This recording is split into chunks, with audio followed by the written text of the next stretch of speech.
de France, justement. Le Rassemblement national est-il aux portes du pouvoir dans l'Hexagone? Avec l'annonce surprise d'une dissolution de l'Assemblée nationale hier, Emmanuel Macron appelle les citoyens à opérer une clarification après la victoire écrasante de l'extrême droite aux élections européennes.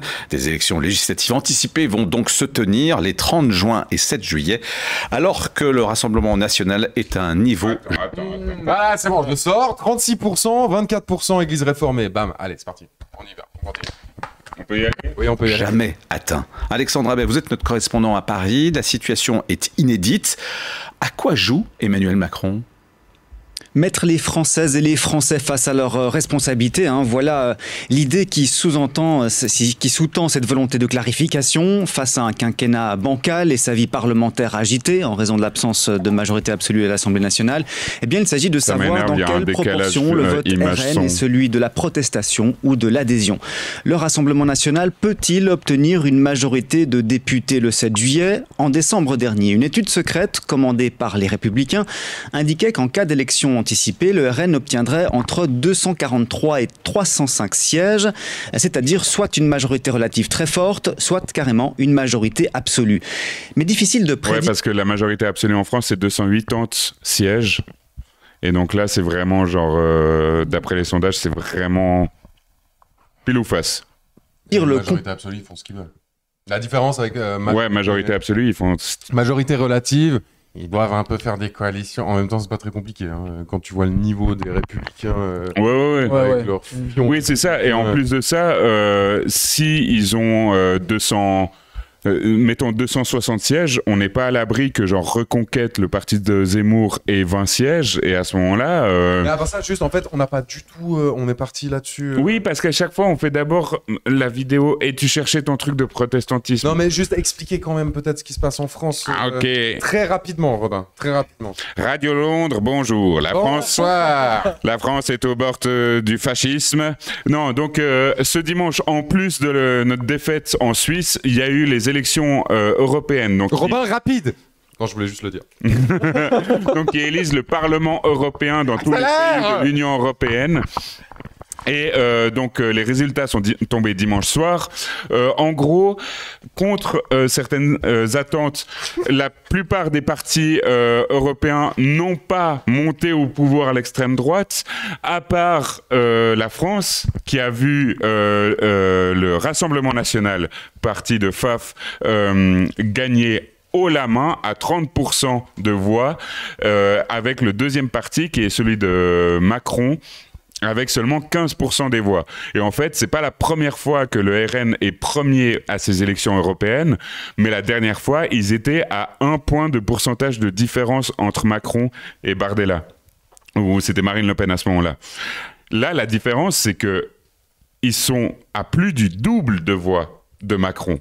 Ce qui donne une énorme force politique en France. Ça change pas grand-chose au Parlement européen parce que les équilibres sont restés plus ou moins les mêmes. C'est toujours la droite conservatrice, mais pas vraiment d'extrême droite, mais voilà, qui a le plus de sièges, et ensuite les sociaux-démocrates.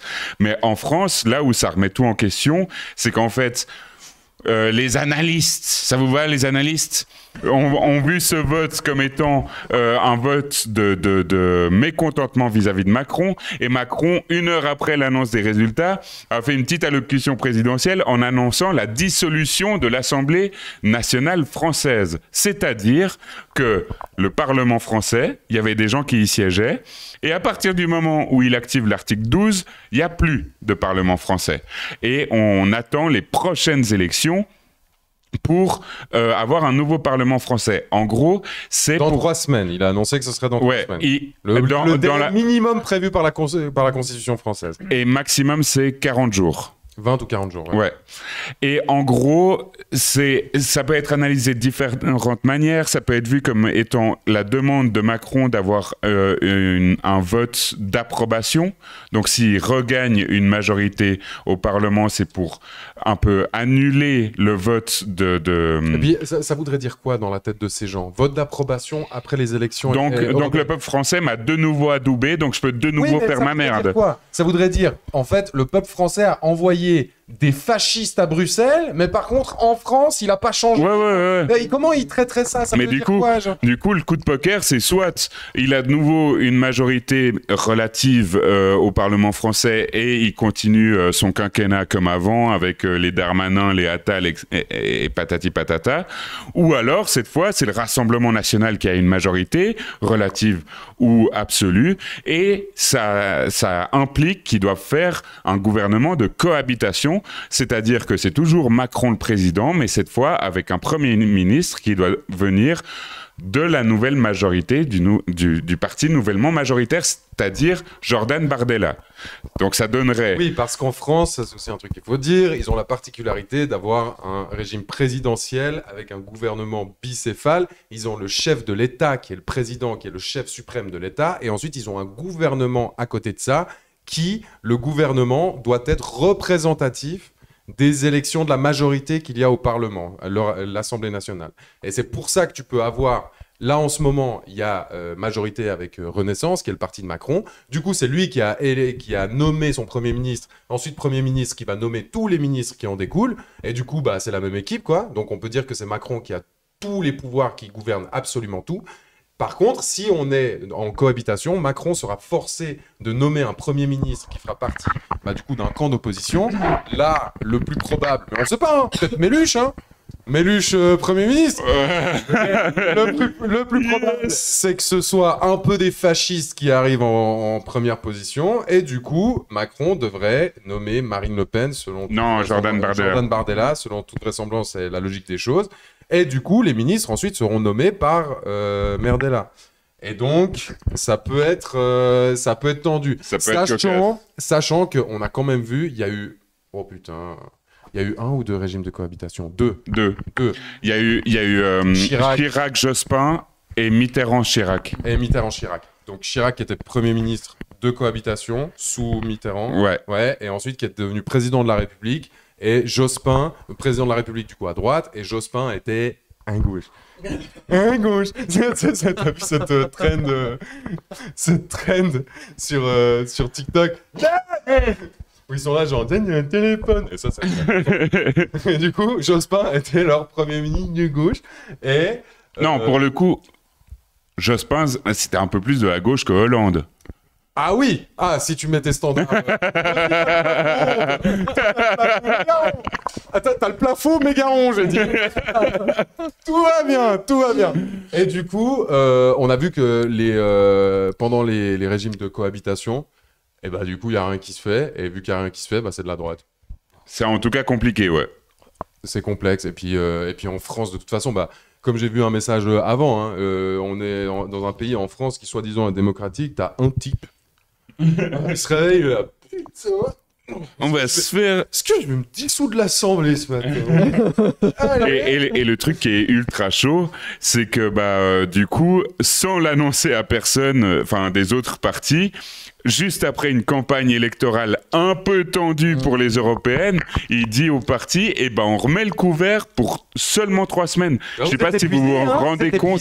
Je sais pas si vous vous rendez compte de ce que c'est que de faire une campagne législative après les campagnes après les européennes en 3 putains de semaines. Vous n'avez pas McKinsey, vous, Ouais, c'est ça, c'est aussi certainement que tes caisses, elles sont déjà pas forcément vides, mais un peu basses dues aux élections européennes, parce que t'as dû tracter, t'as dû mettre des campagnes d'affichage, etc.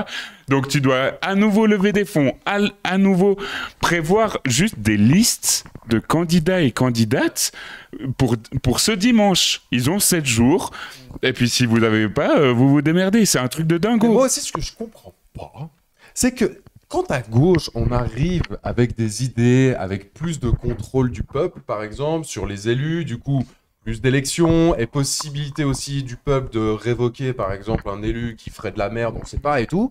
Les gens, en général, la droite arrive tout le temps en disant « Non, la démocratie, c'est ce que le peuple a décidé le jour de la démocratie. » Du coup, il y a un jour de démocratie tous les 5 ans, et ça, tu ne le remets pas en question. Et là, monsieur, on dirait, il reprend un peu des idées de gauche, parce qu'il arrive devant les Français, et il dit « Regardez, je vais vous passer une douille », ça, il ne le dit pas, mais Aujourd'hui, je vais m'en remettre à vous. Mais du coup, ça veut dire que Macron, si tu vas au bout de sa pensée, il est pour une démocratie avec plus de contrôle constant. Il devrait faire ça une fois par mois, en vrai. Si on va au bout du truc. Non, je comprends pas. Attends, t'es en train de proposer l'idée de révocation à tout moment des élus? Mais je sais pas. Mais tu serais pas léniniste? Non, je t'interdis de dire ça. J'essaye de comprendre Macron. Parce que le problème avec vous, c'est que vous, vos ennemis, vous essayez pas de les comprendre. Moi, je me mets dans le cerveau de Macron. Bah oui. Mais tu voulais ajouter quelque chose? Non, je suis en train de mâcher mon chewing comme ça. Non, mais je pensais à un truc aussi, mais je l'ai oublié dû à ta magnifique performance, mais ça va me revenir en tête. Lui, on appelle ça tirade, discours. Moi, c'est des performances. On pourrait pisser dans un lavabo en dansant un peu bizarrement. Ah oui, je l'ai. Ce qui est génial, c'est qu'en général, tu mènes une campagne, et notamment une campagne législative, sur la base d'un programme politique. Je vous propose qu'on pourra faire ça. Et ce qui est génial, c'est que Macron, ça fait 7 ans qu'il est au pouvoir.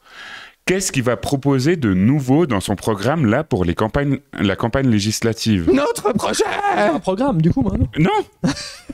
C'est incroyable. C'est fou, hein. Et parce que normalement, c'est vraiment le principe de la campagne, c'est que tu mets en place un programme que tu proposes d'appliquer une fois que tu arrives au pouvoir.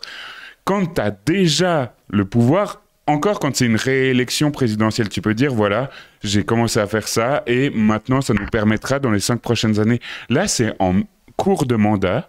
Il a déjà fait 2 élections présidentielles. Il a déjà épuisé toutes ses cartes de programme politique.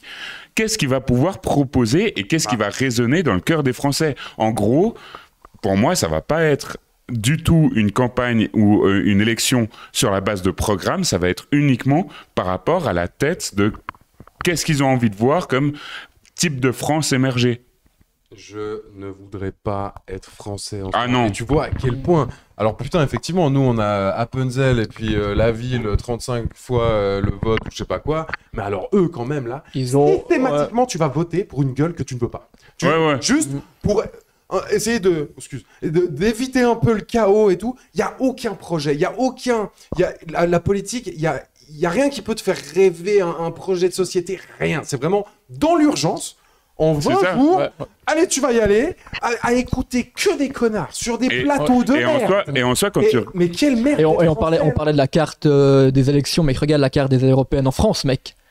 RN partout, partout, sauf Paris. Ça, il faut le dire, c'est leur système électoral qui fait ça. Oui. Parce par que circonscription majoritaire. Quand tu regardes cette carte, t'as l'impression juste que c'est des brins partout. Non, genre, c'est juste que les circonscriptions sont gagnées, et une fois de plus, parce que si la circonscription est gagnée à 51-49, eh ben en fait, toutes les voix de gauche, vu que c'est un système à la majoritaire par circonscription, eh ben tous les votes de la gauche tombent. Et c'est pour ça que tu dois juste faire des votes stratégiques, il y a rien. Mais voilà, ma douce France, Et voilà la France. Elle est là, la France. Mais bordel, c'est tellement brun. C'est tellement brun. C'est vraiment génial comme couleur ce qu'ils ont choisi. Hein. Ils ont pas choisi n'importe laquelle quand même. Par contre, mec, j'avais vu ça, mais ça fait flipper de ouf, ça. Genre, ça c'est quoi?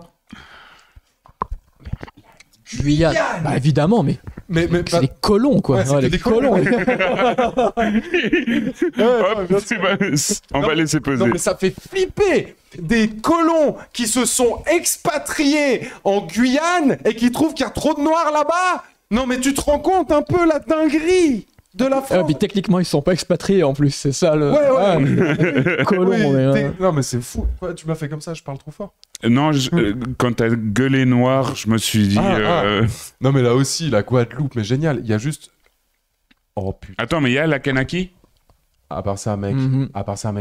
C'est que c'est trop marrant. Mais là, la seule commune ici en Guadeloupe, c'est là où il y avait le bagne de. Je te jure, je suis presque sûr.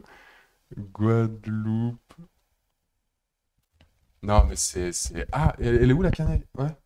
Païta, c'est pas la commune de la Kanaki colonisée? On n'arrive pas à zoomer. Oh non, bah oui, non, bah ça c'est. Bon, il y a aussi beaucoup de macronistes, mais quand même pas mal de mélanchonistes, hein.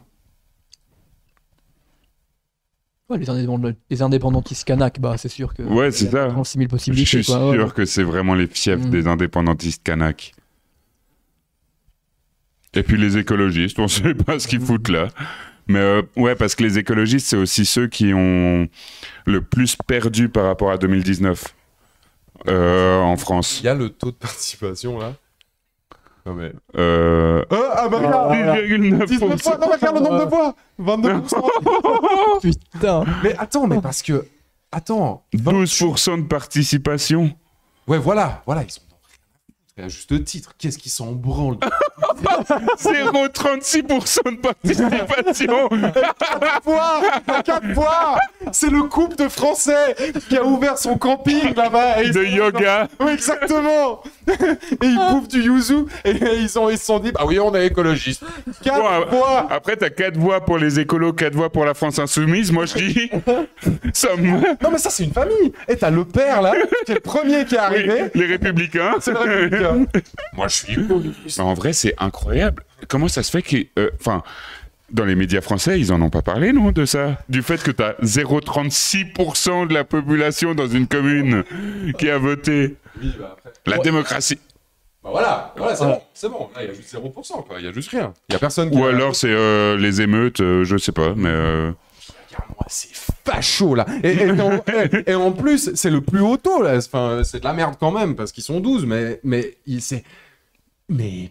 Putain, mais c'est quoi? Attends, la petite île là en bas, à 5% quand même. Hein, de... Putain, mais la France, vraiment. Regardez-moi l'Empire. Mais attends, mais là, on va regarder. Bon, bah voilà. Alors. Et oui, effectivement, le web, sursaut de la gauche, et ça, je pense qu'on en parle aussi un petit coup, mais sursaut de la gauche en France. Moi, pour l'instant, me fait plaisir. À voir comment ça se goupille. Wow. Mais je trouve que rien que ressortir Union populaire, enfin Front populaire, ouais. Magnifique. Dégager Glucksmann. Wow. Et que genre Faure il a pris ses responsabilités à deux mains. Ouais. Ça, je trouve ça trop cool. Vous voyez là depuis Lausanne. Lui, il reste sur la carte. Vous voyez depuis Ouchy là. Quand vous regardez en face, regardez qui vous voyez là. Ah là. Céline, calme-toi. Ils sont beaux. T'as l'air d'un taré à la caméra. Et facho là. Eh bien, c'est où? Putain. Ah puis là tout d'un coup, voilà. Glucksmann. Attends, mais... Ah oui, non, mais parce qu'effectivement, il y a des circonscriptions en Suisse. Putain, je suis super con. J'étais là, ils nous ont mis dans les cartes. Ils croient quoi, là? Non, mais ouais, mais super. Ouais. Oh, attends. Ferney-Voltaire. Ferney-Voltaire, c'est France Insoumise. Ferney. Ouais. Ferney, avec vous. Ouais, t'as que des travailleurs précaires français qui travaillent en Suisse. Oui, bah, c'est pas mal. Mais du coup, parlons de la gauche en France. Ah, j'ai lancé ça, maintenant tu te démerdes. Bah, Glucksmann, direct. Non, mais... évidemment. Architecture classique, et Glucksmann. Ah, pour toi, c'est dans la même catégorie, Glucksmann et architecture classique. En fait, ouais. Non, j'ai envie de dire Glucksmann, c'est un peu le gars tu vois, le gars qui de façade, qui en fait adore le royalisme, les trucs comme ça. Non, je dirais pas comme ça, mais tu vois, un peu un fanat de... Ouais, je sais pas. Moi, je vois plus de la France, parce qu'on le voit avec son truc, c'est tellement un va-t-en-guerre de merde. Ouais, la grande... Ouais, et puis il va choisir ses opposants, tu vois. Et un truc qui est hyper marrant, je trouve, mais moi, si tu me mets un peu dans... Genre, il a vraiment ce truc de... Vraiment, il a la grosse tête de ouf. Genre, vraiment, il se prend pour le mec le plus courageux du monde parce qu'il va vraiment se mettre en opposition face à Xi Jinping parce que les Ouïghours, machin... Et tout, la Palestine. Je m'en fous. Palestine, il n'y a juste plus rien du tout. Et puis tu le vois aussi, là, il a fait des déclarations, non? J'ai vu des posts sur les réseaux, donc je ne sais pas si ça reprend des déclarations officielles qu'il a fait. Mais quand, là, il se met au même niveau que Mélenchon. C'est bon, j'ai gagné une élection. Ah oui. Il n'y a personne qui a participé à cette putain d'élection, c'était une élection européenne. Et moi, genre, je donne des leçons à Mélenchon, le fion républicain. Alors qu'en réalité, il n'a aucune base réellement électorale, parce que c'était aussi le PS derrière lui qui... Eux ont une base électorale et de militants et militantes. T'es personne. Mais par rapport au Front populaire, parce que Glucksmann, Raus, hein. Mais je trouve quand même beau qu'ils aient, et elle, aient réussi aussi rapidement, parce que c'était aussi ça le défi avec avec l'échéance de la campagne législative, c'est de réussir à très rapidement trouver un point d'accord. Et là, ils l'ont trouvé. Bah, le Front Populaire, c'est vrai que c'était une évidence, tu vois. Mais en soi, est-ce que la gauche aurait pu ne pas se mettre d'accord? Ça, c'est une autre question, tu vois. Est-ce qu'il y aurait, enfin, dans le sens de la situation où on est, Je pense que je pense que, tu vois, ça aurait été un autre contexte, bah, ça s'est pas fait, tu vois. Ouais, mais je pense que typiquement, par exemple, sans Olivier Faure à la tête du PS, parce qu'Olivier Faure est quand même, alors le PS français, on s'entend, mais est quand même à la gauche du PS français. Donc sans Olivier Faure à la tête du PS français, c'est pas sûr qu'il fasse le Front Populaire, tu vois. Mais quoi, je me dis, je sais pas, c'est comme des gens qui ont vécu 2002, les grandes mobilisations. Bah, bon, d'ailleurs, on n'a pas vu de grandes mobilisations. C'est quand quand Jean-Marie Le Pen est arrivé au second tour, les mobilisations en France. Les mobilisations étaient gigantesques.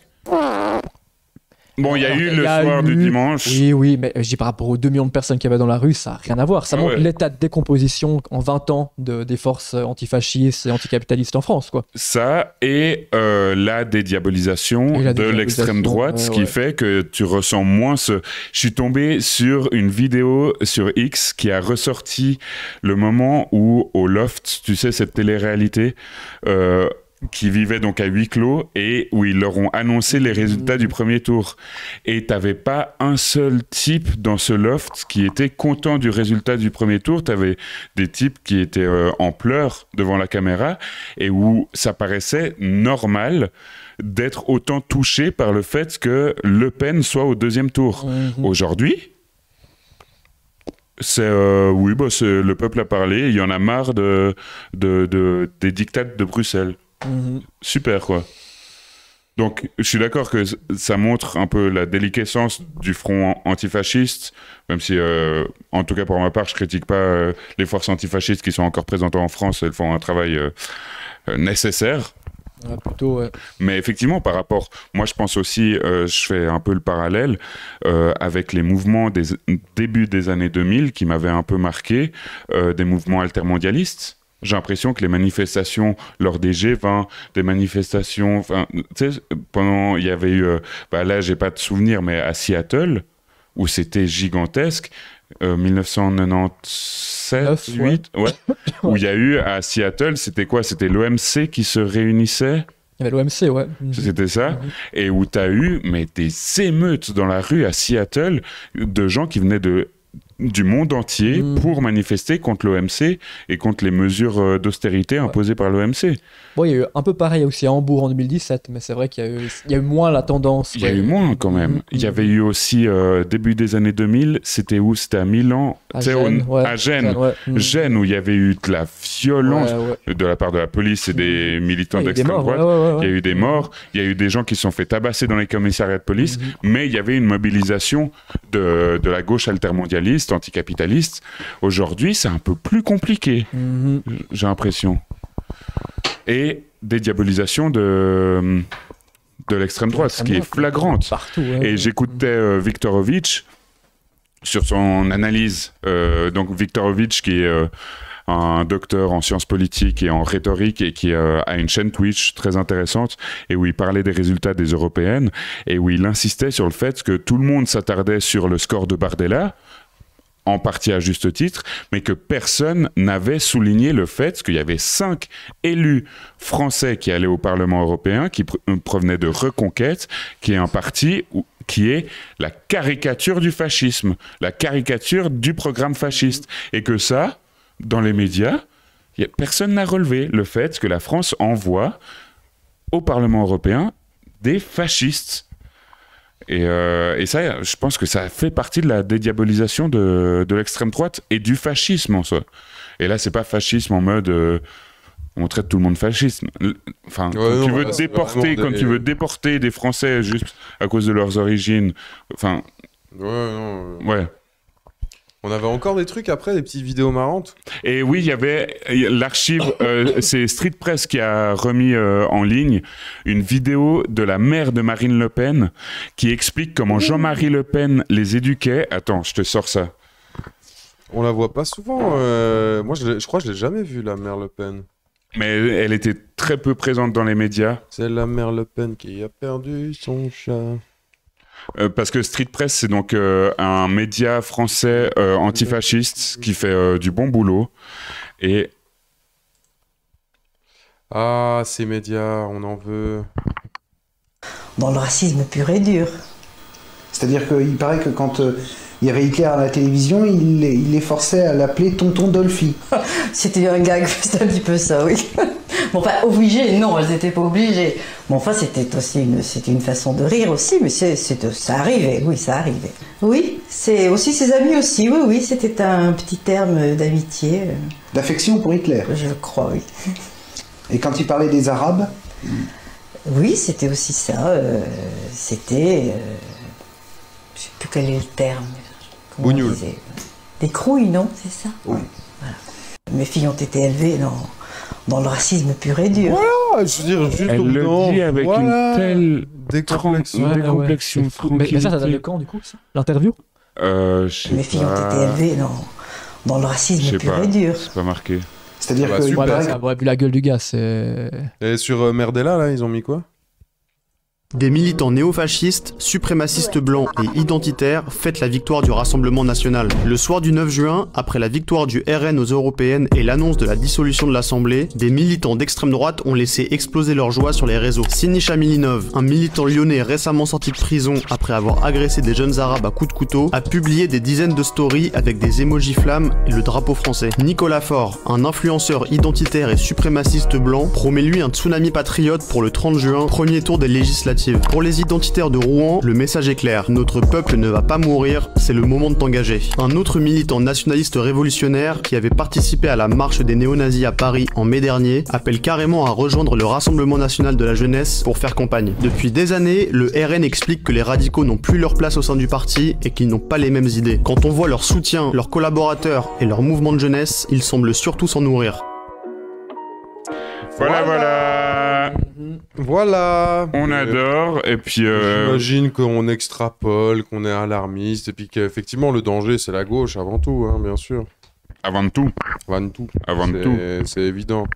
C'est évident. Puis je voudrais bien, moi, plus de vidéos comme ça en Suisse. Hein. Il y a eu 2-3 articles sur l'UDC, Jung et Tat et tout, mais... Bah, j'ai vu, on est passé à côté, mais peut-être semaine prochaine, il y a eu un mise au point sur, en français, cette fois, sur les liens entre extrême droite et... Bah, parfait. On pourra se faire ça la semaine prochaine. Mais ouais, la France... J'aimerais pas être français en ce moment, j'aimerais pas être américain. Parce que pour les élections présidentielles, choisir entre un Alzheimer ou un multirécidiviste fasciste... Il y a Alzheimer aussi. Ouais. Ouais, c'est chaud. T'avais quoi, là? Dissolution de... C'est quoi, ça? De quoi? Où ça? Ah, c'était la vidéo Blast? Ah non. Ouais, c'est la vidéo Blast quand on attendait. J'ai chaud. L'extrême droite me donne chaud. Oula, pardon. Je sais pas s'il faut repartir dans un tunnel ou pas, parce qu'il y a eu un commentaire par rapport au département d'outre-mer. Les colonies départementalisées qui sont soutenues par Marine Le Pen. Enfin, qui soutiennent Marine Le Pen. Ouais, mais c'est les colons. Ouais, mais pas que. Et on a des chiffres là-dessus. Ça me paraît un peu minoritaire, non? Bien sûr qu'il y en a qui internalisent le truc et tout. Mais c'est pas que internaliser, c'est que de fait aussi, par le fait que ces colonies soient départements français, t'as aussi une partie des anciens esclaves qui sont devenus petits bourgeois et qui ont envie de l'ordre. Dans les colonies départementalisées pour pouvoir continuer à faire leur commerce. Et c'est là où tu peux avoir... Oui, mais il y a quand même une différence entre ne pas vouloir l'indépendance pour ces raisons-là et voter facho, quoi. Enfin, il y a un truc que t'as pas compris. Juste ta couleur de peau, que tu sois petit bourgeois ou pas, au bout d'un moment, voter facho. Je pourrais beaucoup plus comprendre avec voter Renaissance ou voter LR, mais au bout d'un moment, voter facho... si t'es descendant de natif et que t'es de couleur de peau noire, brun foncé, c'est complexe. C'est qu'il y a un truc qui s'est internalisé. C'est qu'il n'y a pas vraiment de rationalité là-dedans. Ah, pour moi, il y a une rationalité économique. Renaissance, LR. Non, parce que le problème, c'est que la plupart des départements d'outre-mer sont délaissés par la métropole et que du coup, ils ont cette réflexion de pourquoi pas essayer quelque chose de nouveau et pas Alors, il y a les LR ou... Parce que la dernière qui va Oui, non, mais cet argument de pourquoi pas essayer quelque chose d'autre, c'est clairement de l'ignorance, évidemment. Ouais. C'est complètement débile. Mais je pense que en soi, c'est pas uniquement de l'internalisation du racisme, mais que c'est aussi une mise en avant de leurs intérêts économiques en tant que petits bourgeois, même s'ils sont racisés. Mhm. Je sais pas. Avec beaucoup d'ignorance, parce que va vers Renaissance ou LR. J'ai pas d'idée là. Non, mais oui. Dis quelque chose. J'ai une connerie. Mais on n'a pas fini là ce qu'il dit le monsieur avec sa jolie chemise. Ah oui, c'est vrai. Comportement des électeurs lorsque pour la première fois leur vote n'est plus seulement envisagé comme un message mais est en mesure de briser pour de bon le plafond de verre et porter réellement le Rassemblement national au pouvoir. Et cela signifierait que Jordan Bardella deviendrait Premier ministre. Parce qu'il dit vraiment Jordan. Emmanuel Macron serait contraint de nommer un Premier ministre issu de la majorité, quelle qu'elle soit, et Jordan Bardella est candidat au poste. Quant à Marine Le Pen, elle veut se consacrer à la présidentielle de 2027. Mais 3 semaines, c'est tout de suite. Juste avant les Jeux Olympiques, la question de la préparation au pouvoir se pose avec encore plus de gravité. Le RN a-t-il les équipes pour garnir tous les ministères? Y aura-t-il suffisamment de hauts fonctionnaires prêts à s'embarquer dans cette alternance inédite? On prête à Emmanuel Macron le calcul suivant, purger l'hypothèse RN en le confrontant à l'exercice du pouvoir, miser sur son impréparation et s'aborder ainsi une candidature de Le Pen en 2027, un pari pour le moins risqué. Et comment la majorité sortante et les autres oppositions abordent-elles cette élection ?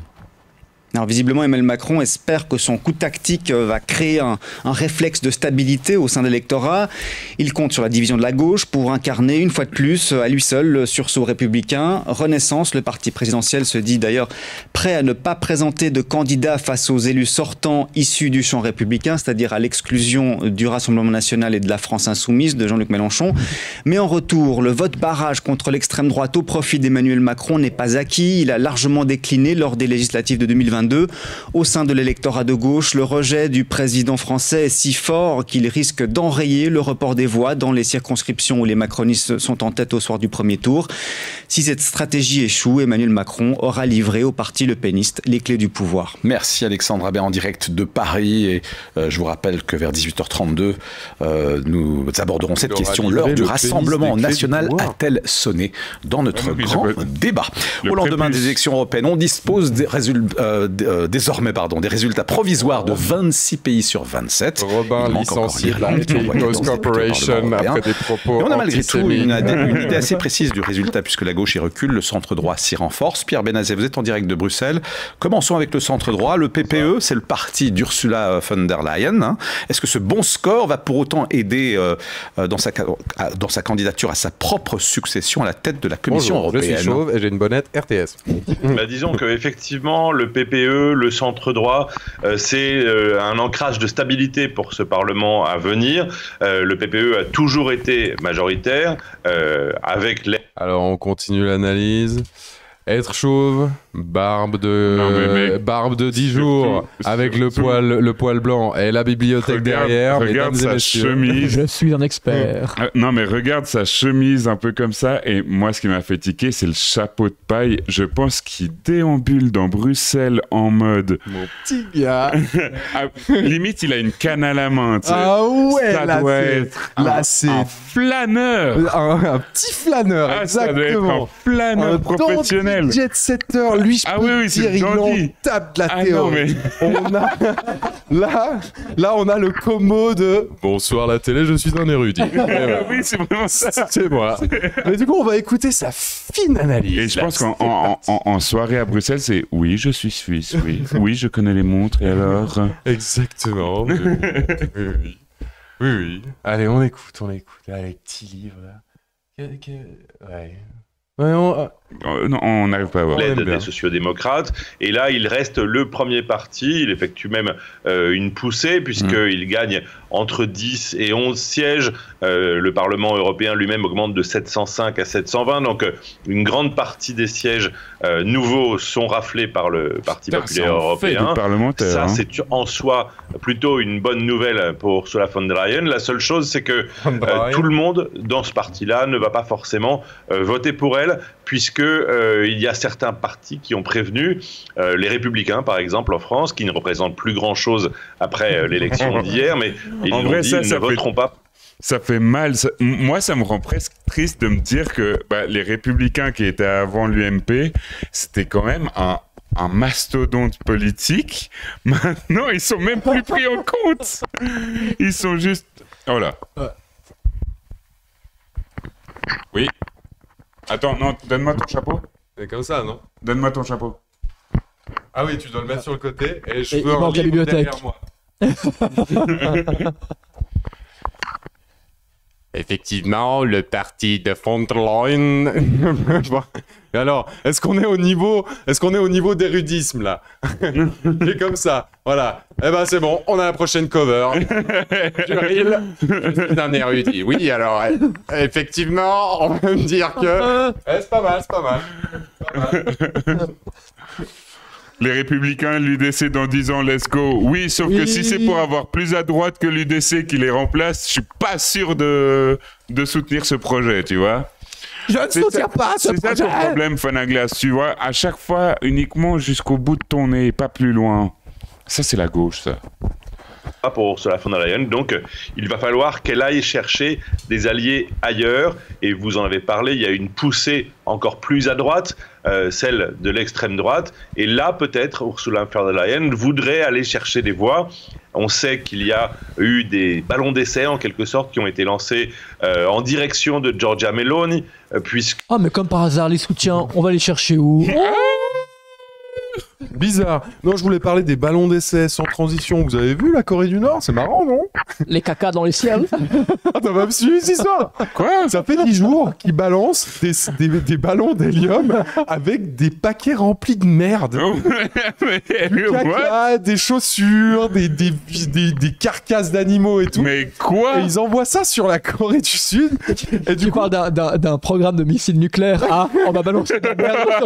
On va balancer du caca. T'as pas vu cette scène? Vous rigolez, mais la première guerre biologique qui a été bactériologique qui a été recensée, c'était les Turcs, les Ottomans, qui ont balancé sur Vienne la peste noire, des cadavres qui portaient la peste noire. Mais justement, non mais à chaque fois qu'il y a un truc de caca dans une ville et tout, c'est ouais, j'imagine, oui. C'est le bordel. Et du coup, comment on appelle ça, en rétorsion, qu'est-ce qu'ils ont fait la Corée du Sud? Ils ont allumé leur haut-parleur. Parce que ça, oui, ils ont les haut-parleurs de propagande. La Corée du Nord balance. Non mais les gars, mais vous faites chou. Moi, je préfère ça que les missiles nucléaires. Oui, franchement, oui, c'est mieux. À choisir. Côté marrant, poète, prout, prout, le caca, c'est drôle, mais genre vraiment, vous nous avez balancé de la merde, on vous envoie de la propagande néolibérale. Ah, je voudrais bien d'ailleurs entendre ce que les haut-parleurs disent de Corée du Sud, du coup. Ça doit être... Et en vrai, ça répond au fait que la Corée du Sud envoie des ballons remplis de clés USB avec de la K-pop dessus. C'est le meilleur mot. Mais il n'y a qu'un seul mot à dire, c'est Corée unie. Ah oui. Non, mais parce qu'au bout d'un moment, c'est une prolongation de la guerre froide qu'ils ont en Corée. Au bout d'un moment, il va falloir s'unir, non? Ou bien, voilà... En Italie, le président de Forza Italia a qualifié le parti Fratelli d'Italia de parti de centre-droit, ce qui le rendrait du coup fréquentable et qui donc pourrait servir éventuellement à Ursula von der Leyen à aller chercher des voix supplémentaires qui pourraient lui manquer le jour de son adoubement par le Parlement. Mais si elle commence à aller chercher des alliés à droite de la droite, ça pourrait aussi la priver de certains soutiens politiques à gauche et au centre. Mais elle s'en bat les couilles. Oui, effectivement. Alors la gauche, évidemment, va pas être complètement un problème pour ce parlement-ci, parce que la gauche reste une force importante, mais un peu moins qu'auparavant, puisque elle est en stagnation. D'autres alliés potentiels, eux, reculent. C'est le cas en particulier des centristes, le parti d'Emmanuel Macron dont on parlait à l'instant. C'est le cas aussi de manière très nette des écologistes qui perdent des plumes. Son problème à Ursula von der Leyen, ça sera de passer la barre du Conseil européen, le sommet des chefs d'État et de gouvernement. C'est là que tout se joue et on va voir si les chefs d'État et de gouvernement considèrent que le fait d'aller parler avec leur homologue italienne est un problème pour les 27. Et quelle sera alors la solution de rechange? Mais d'une manière générale, le problème là, c'est que Meloni, elle est de plus en plus fréquentable au niveau européen. Et il y a de plus en plus de gens qui disaient que Mussolini... Ouais. Et il y a beaucoup de gens qui au début étaient là genre non, jamais le fascisme. Et ils sont là maintenant, Meloni, tu viendrais pas... Ouais, mais c'est marrant parce que en France, t'as quand même les yeux, les gaullistes, mais les vrais. Pas les petits guignols de jeunes, comme Sarkozy, tu vois. Genre eux, c'est comme ça, je pense qu'ils voient le truc. Nous, on est des vrais gaullistes, tu vois.